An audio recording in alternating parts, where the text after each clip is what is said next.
All right. Oh, I hope you guys are ready.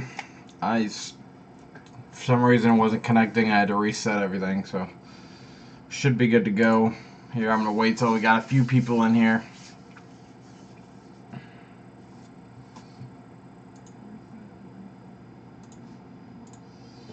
Sorry about being a little bit late, but it looks like we're good to go. We finally got our leader Scott in here, which is not. Why is it offline? What is going on? All right. Sorry, something's going on. Hopefully this will work through the whole way, but either way, I just want to start off by saying it's going to be a little bit of a change. Tomorrow I will not be doing my weekly update. I will use this as the weekly update. So I'll bring, once we get done with the games, recap the games, go over the standings and all that kind of stuff. I'm going to go over the players of the week here on this show instead of doing it tomorrow. And then hopefully, if any other big news comes on, make sure that you, as long as you're following the AFL Fan Zone Facebook, you'll get all the big news and all that kind of stuff. But like I said, in case you missed it, I will not be doing a weekly update video tomorrow, and we'll wrap it all up into this. This is all due to the fact that I am leaving soon. I'm actually out of my house here in a couple weeks, so got to do with what I can here.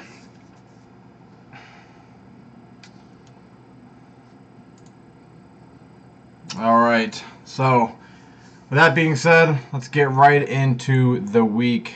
Starting with the first game of the week, which was the Jacksonville Sharks on the road in Cleveland facing the Gladiators.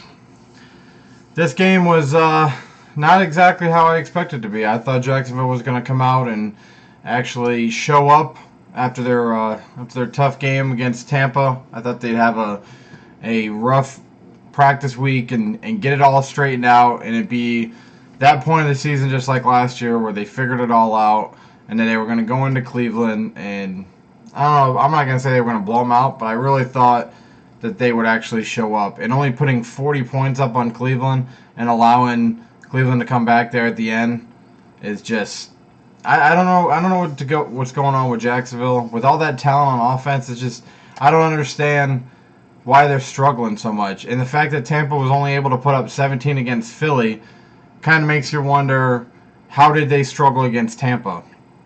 You know, because we were thinking, okay, maybe Tampa's figured it out. You know, maybe they're on the right track. And then they go off and only score 17 against Philly, while Jacksonville here loses on the road to Cleveland when they had the lead late in that game.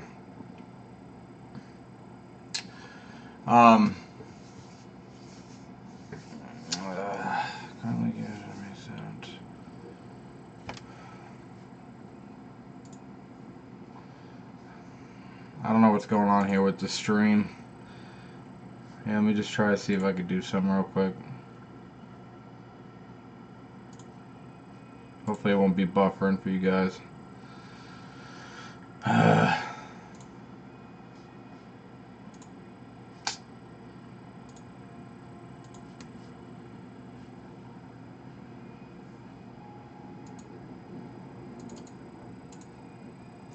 I'm just gonna have to work with what I got. Alright, sorry. So yeah, so Jacksonville loses on the road to Cleveland. Obviously, Cleveland had that, and Colin Taylor had that great one-handed catch to win the game there at the end. Marco Capozzoli, the kicker for Jacksonville, missed a pretty easy field goal that could have put Jacksonville ahead at the last second. But either way, like I said, maybe this isn't the Jacksonville team we all thought it was. Who knows? Maybe it's still kind of early. The fact that everyone gets to make the playoffs anyway, they still have a chance to figure it out later in the year and get hot at the right time. But as of right now, there's just no excuse to only put up 40 points a week after only being able to put up 33 against Tampa.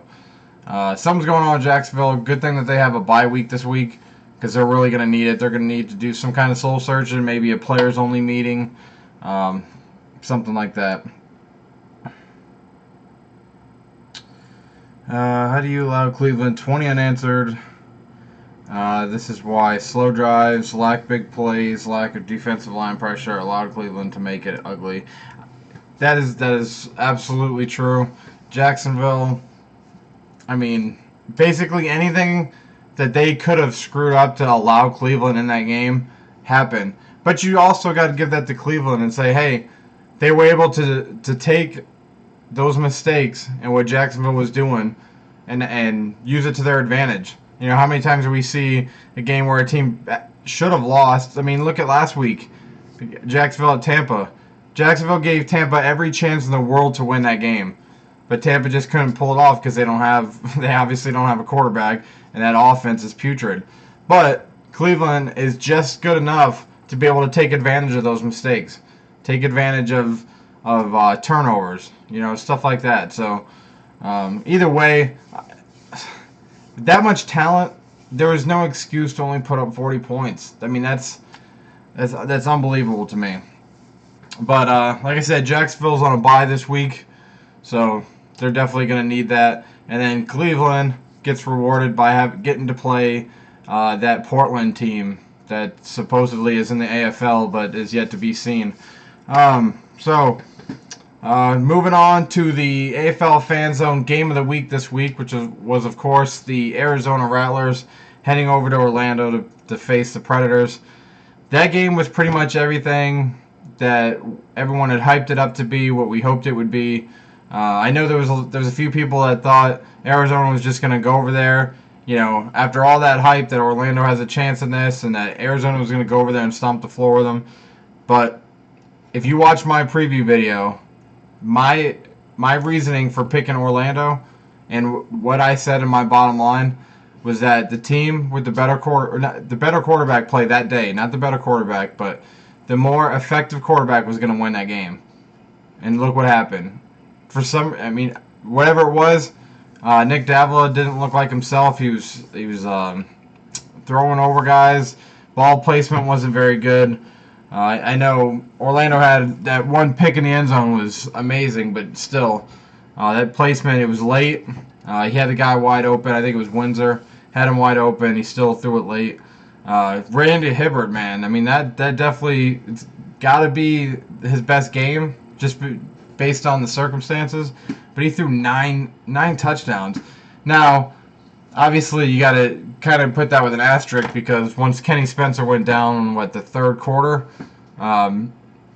Arizona was forced to onside kick it after every score. So Orlando had the ball inside the 10-yard line for like the last quarter and a half.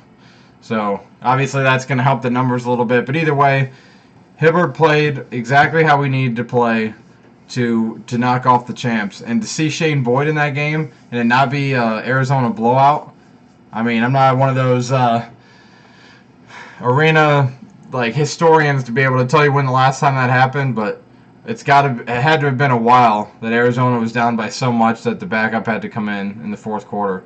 So kudos to Orlando for that. Rob Keefe and over game plan. What is going on?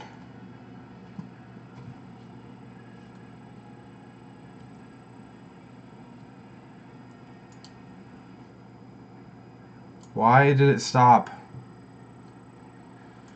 I don't know what's going on. But it looks like we're back.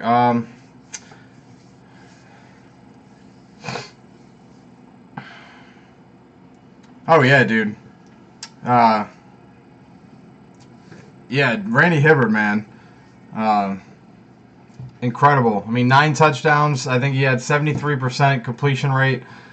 I mean, I think Todd asked me, I don't know if it was last week or 2 weeks ago, but he asked me, he said, hey, do you think Randy Hibbert could ever be a quarterback in the top guys talking about with, Nick Davila and Dan Rodabaugh and guys like that? And I said, yeah, why not? With that offensive coordinator, that receiving core that he's got around him, I could see that happening. And look what happened. He did exactly what great quarterbacks do in big games. I mean, the moment wasn't too big for him. From the get-go, he was throwing punches right along with Davila at the beginning of the game when it was still close. And to pull away, that's very impressive for Orlando. As far as Arizona, I mean, I think I saw someone on the discussion forum say that Arizona should be below Philly, and that's to me that's crazy. You can't drop a team like Arizona that far. I mean, they were playing the undefeated team, having to travel all the way to the East Coast to do that. To actually be in that game, and what they've done the whole season. I mean, I almost feel bad for Philly this week. I kind of have a feeling that that Davlin Company is going to take out some vengeance there on Philly, but. You can't move. We'll talk about the power rankings later, but either way, you can't move Arizona that far down.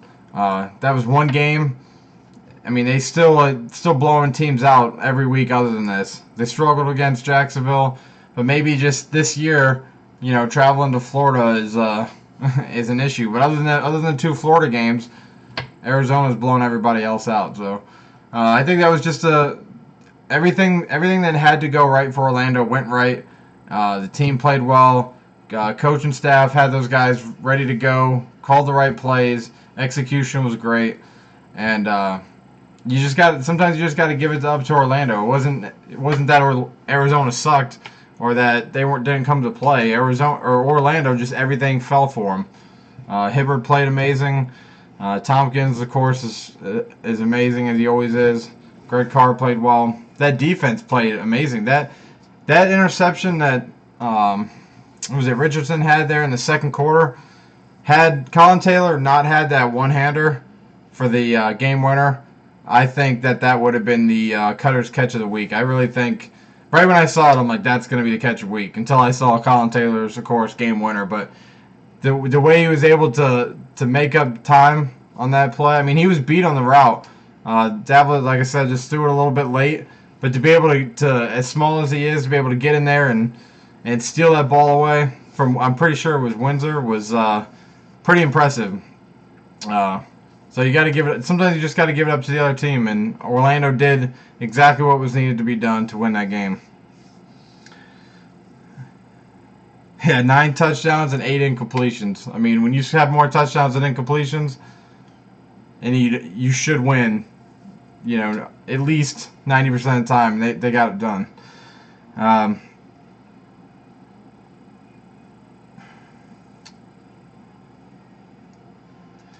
Yeah, Colin Taylor, I should have talked about that more with Cleveland. Colin Taylor, what he's been able to do in Cleveland has definitely been overshadowed by the likes of the Rod Windsors and the Joe Hills and Tiger Jones and the Donovan Morgans of the world. But yeah, Colin Taylor, I mean, he is their offense. They go how he goes. If they don't target him, then they're not winning games. And they won that game because when they needed it most, Nelson went to the Colin Taylor, and look what happened. One-handed snag, won the game. That was the Saturday games. So we had 2 pretty good games on Saturday. I mean, obviously the earlier game was more Jacksonville struggling and Cleveland taking advantage, and the later one was the game of the week. But then we go into Monday, and it was the complete opposite. Monday night's Univision special was the Storm. Was the Storm at the Soul, and I mean, Storm went up 10-0 in that game. They took Mike Washington took the opening kickoff. Got pretty good field position. Bain does what Bain does and threw a bunch of incompletions. They settled for a field goal. And then on the next drive, Rodabaugh throws a pick. Bain throws a half-decent pass that Barnett makes an unbelievable catch over the boards. They go up 10-0, and I'm thinking, hey, if Rodabaugh keeps throwing, because he could have thrown possibly 3 interceptions on that first drive. And I'm thinking, okay, if Philly continues to play like that, I think the Storm might actually get to 30 points. I didn't think that Tampa was going to win. Even when they were up 10-0, it looked bad. There was no, hey, Tampa might win this one. But there was definitely a little, hey, Tampa might actually score 30 points. And then they go into the rest of the game and they score 7 points the rest of the game. So not only was Tampa already going into this game being just, I mean, I don't even know the adjective to use for that offense. It's just been putrid. And they took that and were like, hey, we can play even worse. And they put up 17 points and 7 points in the final 3.5 quarters. So I mean, I don't know on that side. I mean, maybe to me, I would play. I would put Adam Kennedy back in there. He's healthy. He won the preseason battle for a reason. He had to have. So why is Samuels continuing to play Bain? I'm not sure. I think they need to give Adam Kennedy a chance because it can't get any worse. I mean, if you watch that game, Bain is nowhere close to what he should be. And if you look at, I think it was in the second quarter, they had the ball first and goal at the 5, and they ran it. They ran it twice, first and second, got on the 1 yard or the 2 yard line, threw it on third, got an incompletion or got closer, can't remember. Now they're down to 1 yard line and they run it again. So 3 of the 4 plays they run it right up the middle, and none of them got even a yard. So the coach has no faith in them anyway. So why not put Adam Kennedy in there? The defense is playing out of their minds. For if you look at what they're putting up against and having to have their offense only put up between 20 and 25 points a game, they're actually playing pretty well. You got to give it up to Tampa Bay's defense.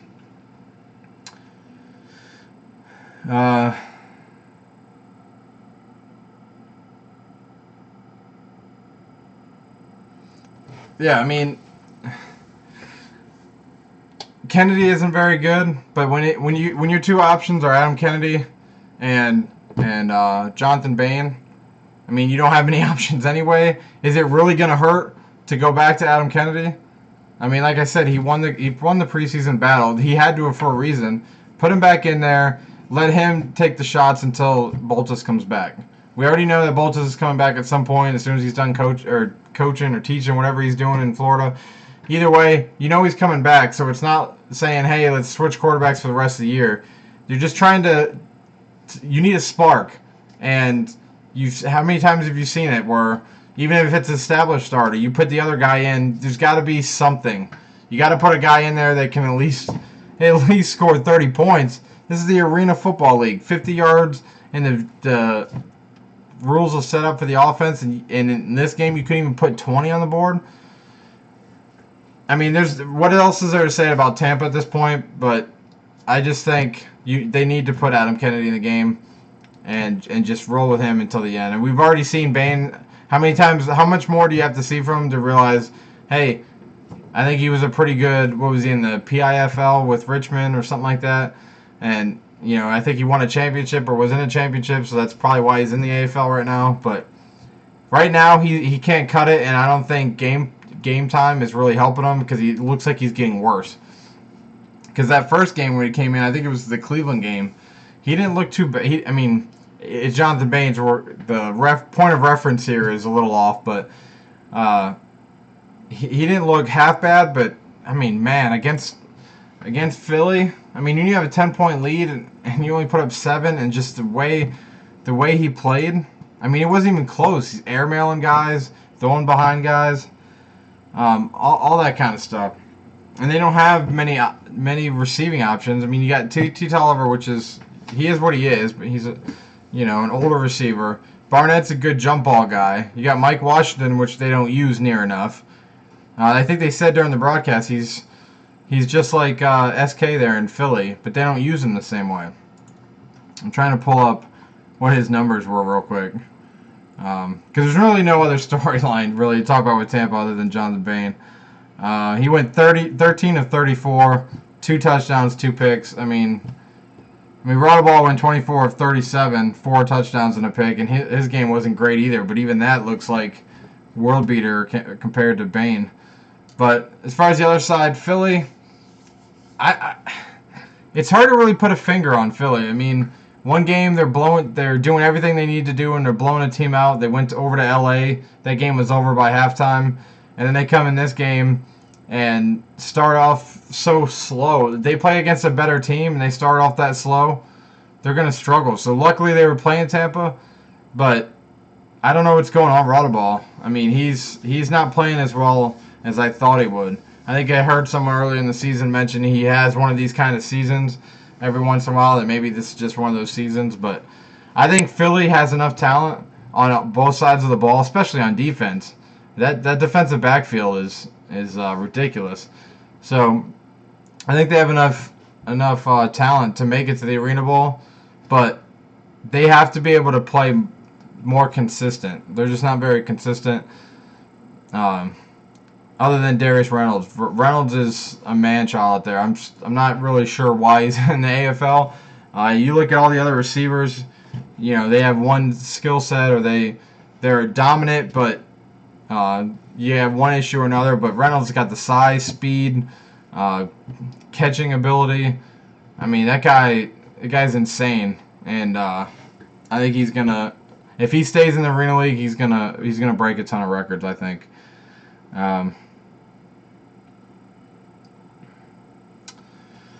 So yeah, I mean, 47-17. Philly won that game. They blew them out. I think they went on a 26 or 28 point run before Tampa scored their 7 points, and then of course they scored the other 20 later on.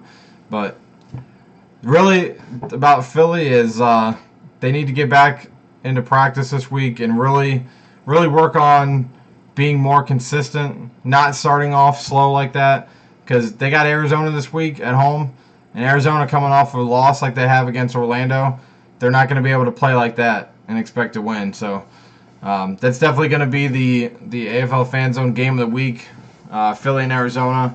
But as far as Tampa, I mean, they are what they are. I still think they're going to win a game. I don't know about Portland, but I still think Tampa's going to improve once Boltus comes back. I really think that whole cluster is all the quarterback play. But the nightcap and the final game of the week was the Steal at the Kiss. About the only thing that Portland does better than Tampa is scoring. Obviously, they don't have an issue. I mean, they're still bad, but they put up 27 points. Darren Thomas looked lost. LA had 3 pick sixes in that game. They started off the game with a pick six. Buckner had one in the fourth, like midway through the fourth quarter, and then they finished the game on a pick six. 3 different guys. I mean, that team, Portland just looks like they gave up a couple weeks ago. I think they're just going through the motions. They don't want to get hurt. I don't really know what else to say about Portland. I don't really think that they deserve much airtime. You know, if they don't want to show up on the field and they want to put out, you know, efforts like that and making LA look like Arizona when LA struggled the last couple weeks and Stanley's looked like I mean, to be honest, he's looked like trash for a few weeks. Made him look like Nick Davila. I mean, they don't really deserve a lot of airtime, in my opinion. But as far as the Kiss, they did exactly what they needed to do. Portland's terrible. They needed to go into that game and just blow the doors off of Portland, and that's exactly what happened. They won 66-27. Like I mentioned, they had 3 pick sixes.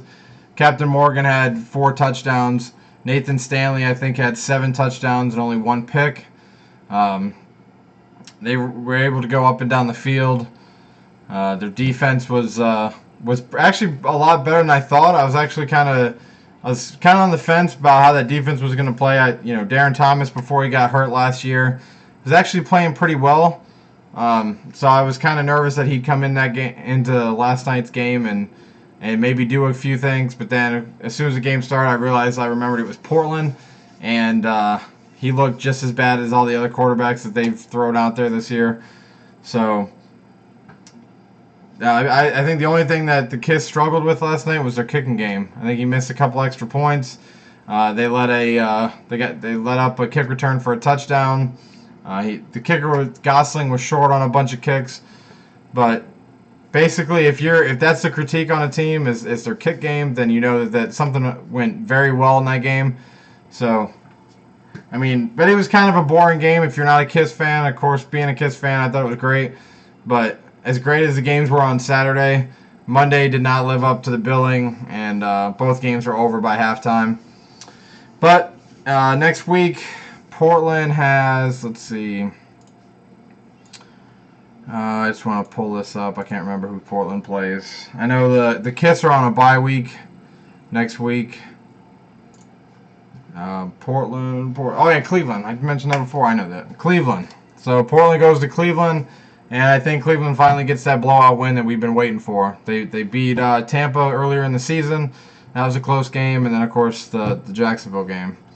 But that was all the week 5 or the week 6 games. Like I said, Saturday was great. Monday was kind of boring, but let's take a look at the standings, shall we? So, all right. So here's the standings going into week 7. On the American side, we got Orlando. Orlando, of course, 6-0, last undefeated team of the league. We got Orlando 6-0, Philly 5-1, Jacksonville's 2-4, Tampa Bay's 0-5. So, quick recap: first 6 weeks. I thought this conference was the better conference. I still think they are. But Jacksonville's been horribly underwhelming, and Tampa is Tampa. So that's really a 2-dog race there in the American Conference between Orlando and Philly. You head over to the National Conference. Arizona's number 1, of course, at 5-1. LA's 3-3. Cleveland's 2-4. Portland's 0-5.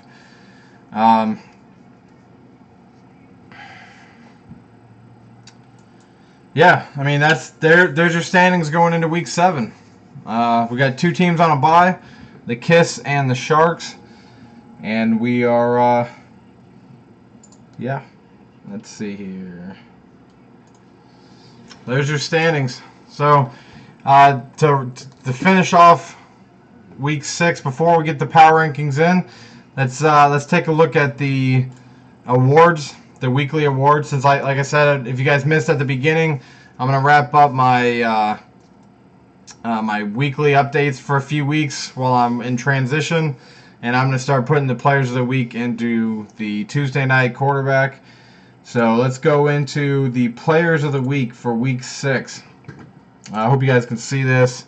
The Under Armour Offensive Player of the Week, Randy Hibbard, finished 22 of 30, 340 yards, 9 touchdowns, and no picks. Yeah, I mean, could it go to really anyone else? I mean, when you play that well in such a big game, you deserve the Offensive Player of the Week, in my opinion. So congrats, Randy Hibbard, the Under Armour Offensive Player of the Week. The Riddell Defensive Player of the Week goes to the LA Kisses' Josh Victorian. He helped the Kisses secondary to their 66-27 home victory over the Steel. Second-year defensive back recorded 9 tackles, fumble recovery, and 2 of his team's 5 interceptions. Plus had that first pick 6, of course. So Josh Victorian is your Riddell Defensive Player of the Week. The J-Lo Small Playmaker of the Week goes to Arvell Nelson, the quarterback for the Cleveland Gladiators. He led a second-half comeback by completing 17 of 30 passes for 221 yards and 3 touchdowns, while adding 34 rushing yards, and of course had that great touch pass to Colin Taylor for the game-winning touchdown. So Arvell Nelson, the J-Lo Small Playmaker of the Week. The Cutter's Catch of the Week, I mentioned this before, is that game-winning catch to Colin Taylor. He hauled in 6 catches, 101 yards, and 2 touchdowns. And yeah, I keep forgetting he played for the Big Ten, so that might explain a little bit why he's as talented as he is. Indiana they actually do get a lot of talent. They just get guys that fit their system. You just don't see a lot of them end up in the pros. But I will say, let's see if they have them. Well, they don't mention it. I will say that interception that Richardson had for Orlando, that should have been a 1B. I just think that was an amazing interception. I think that if Colin Taylor doesn't make that catch, then he would have gotten it. And then the AFL Highlight of the Week goes to Hollis. What's his first name? I should know this. Dwayne Hollis, the Philadelphia defensive back. He returned an interception, 40 yards for the Souls' 47-17 win over the Storm. And he's ranked number 2 in the league in interceptions and has 20 total tackles.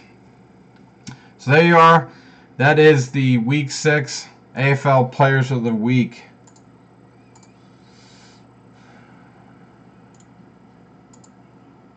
Let's see.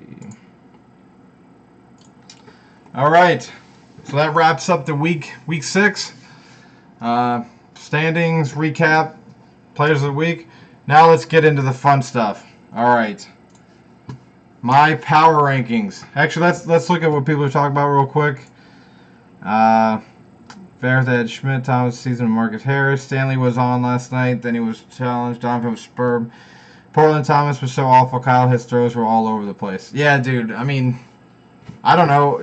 That was not the Darren Thomas that was playing last year. I mean, that was bad. That was really bad. I thought Jonathan Bain was playing for Portland last night. Victorian and Obi had great games. Todd, dude.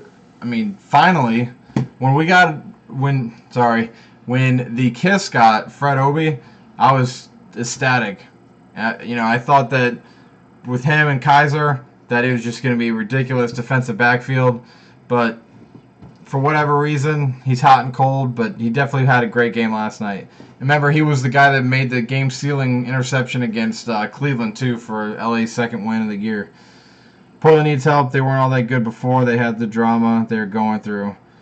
Yeah, dude. I mean, I was a little harsh on Portland, but I just think they had issues and they weren't that good. I agree, but they definitely could have put up a better effort than that. It's not like they were, like I said, they weren't playing Arizona, but they made the Kiss look like Arizona. I just think that I think they are better than that, and I just think that the drama has really gotten into their heads because I think that they're worried about, okay, where am I going next season? Is Portland going to have a team next season? Do I even want to move again? This is Arena League. All that kind of stuff. You got to think, okay, yeah, you could say, oh, that's only during the week. But if the play calls across and in your mind you're thinking, where am I going after this year? Then that pass is a little too far ahead. And he doesn't run as far. He doesn't dive for the pass. It's those little things like that kind of, in the back of their mind, drama gets in their head and forces them to play like they did last night. Second all time. Hey, welcome to the show, Tim. Yeah, 5 picks, second all time in a single game. Wow.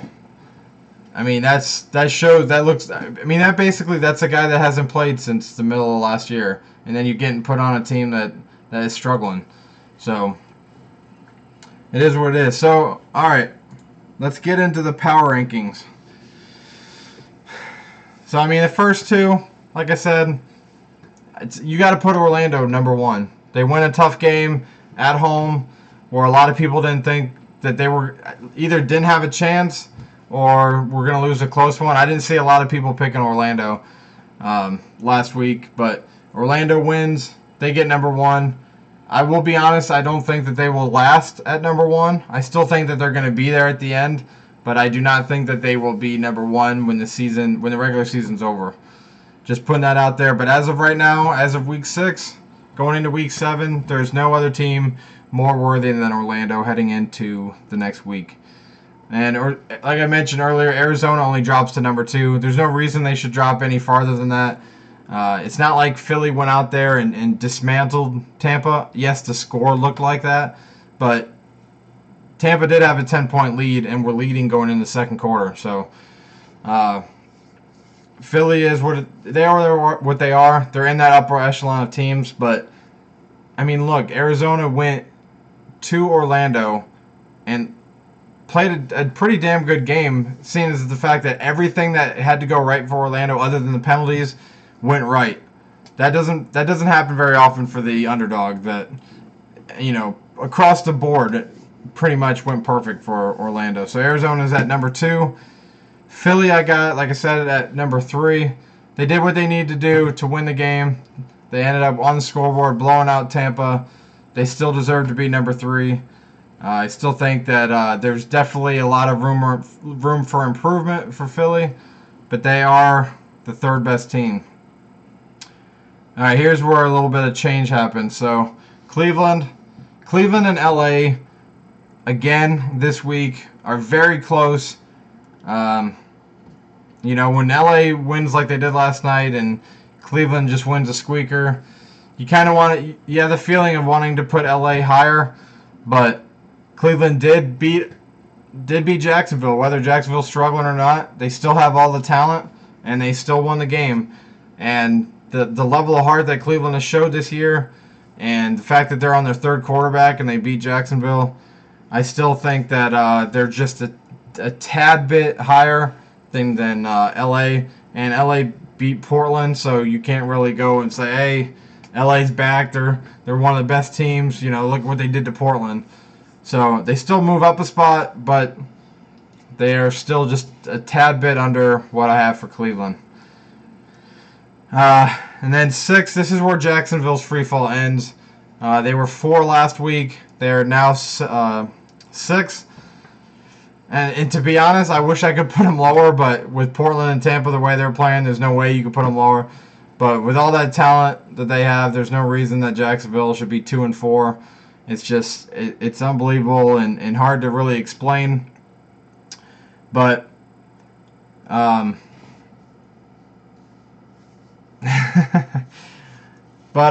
yeah, Jacksonville is number 6, and going into the bye week, well, let's see how they come out. But that's where I got them. Number 7, Tampa Bay.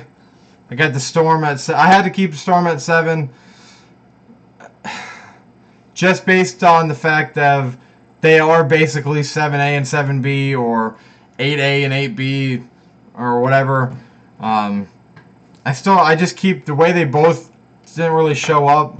I just kept them what it was last week. Tampa, yes, they couldn't score 20 points, and they're still on that hunt for 30 points. But I still have Tampa Bay at 7. I still think that if they had a better quarterback, that we would see a difference. But that defense is definitely better than Portland's defense, so they at least have one thing that's better across the board than Portland does. And Portland just, like I said, I think they gave up weeks ago. So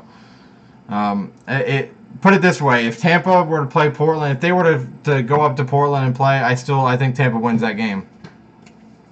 So Portland, like I mentioned, their level of effort, which is so low, I don't really think that they deserve a lot of airtime. But Portland's number 8, and they get to go to Cleveland and see if maybe they can get a little magic going. But that's my power ranking. So a quick rundown: we got Orlando moves up to number 1. Arizona, they just swap.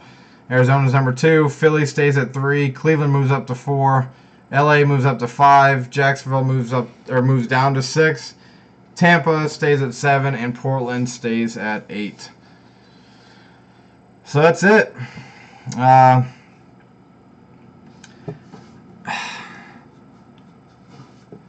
get what you're saying, Tim, and you definitely know more about this than I do, but I just don't. Standings-wise, yes. I think, you look at points, Portland's put up more points than Tampa, but you got to look, to me, when I look at power rankings, I look at, okay, where are they at right now? And Tampa did have that stinker of a game, but I'll say it again. If Tampa had a different quarterback, if they even had a halfway crappy quarterback, then I think they scored the 30 points. And I don't like to pin everything on one guy, but if you've, as I'm sure we all have, watched games that Jonathan Bain has played, I mean, I think the way he just doesn't look very comfortable. He throws a lot off his back foot. He throws a lot of into the 5th row. He threw one pass where it was supposed to be a post, and he threw it. I think it was on 4th down too. He threw it 20 yards the other way. So I really think that if they had a different quarterback, I think if they put Adam Kennedy in, they will still be bad. But I get what you're saying. I mean, when you're breaking records of futility, or getting to that point of breaking records, then you don't deserve to be any higher. But like I said, I mean, you could basically put 7A and 7B, or 8A and 8B. I mean, there's no real difference between Tampa and Portland. I just think Tampa, the way their defense is playing, I think they get that tiny bit of notch above Portland. Perfect ranking. Let's see. Tampa defense could be top 3. Yeah, I mean, I talked to Adam Markowitz a little bit on Twitter. about during the game during the Tampa game last night. We went back and forth a little bit. His mention on how Tampa Bay is that defense is ridiculously okay. It was something like that. I think that you look at all the stats in the world, you can say, yeah, Tampa's giving up points, blah, blah, blah. But if you watch the games, I mean, they played pretty well. I mean, they could have had at least 2 or 3 more interceptions. They held Orlando to, what was it, 40-some points or something like that, and Orlando's scoring close to 70 a game. So I think Tampa Bay's defenses would look a lot better had they had even a halfway decent offense. But when your offense is only putting up 24, 25 points a game on average, then it sure makes the defense look a lot worse. But yeah, that's it. That's the Tuesday evening quarterback. Went over all the games, standings, players of the week, and power rankings. Like I mentioned, there's going to be no weekly update tomorrow, but just want to say I appreciate you guys all being here. We had a great conversation going. I think this is the most we've had on here, so just get the word out. That'd be great. And yeah, I'll see you guys. I see you guys on Friday. The AFL Fan Zone game of the week, of course, is that Philly-Arizona game. Arizona heading over to Philly, coming off that close loss against Orlando. That's definitely going to be the game of the week, so look for that on Friday afternoon. And yeah, I'll see you then, and I will talk to you guys on the message boards. Make sure that you're on the fan page on Facebook. Remember, we have 2 different sides, so make sure you're on the discussion side of it, and get the conversation going.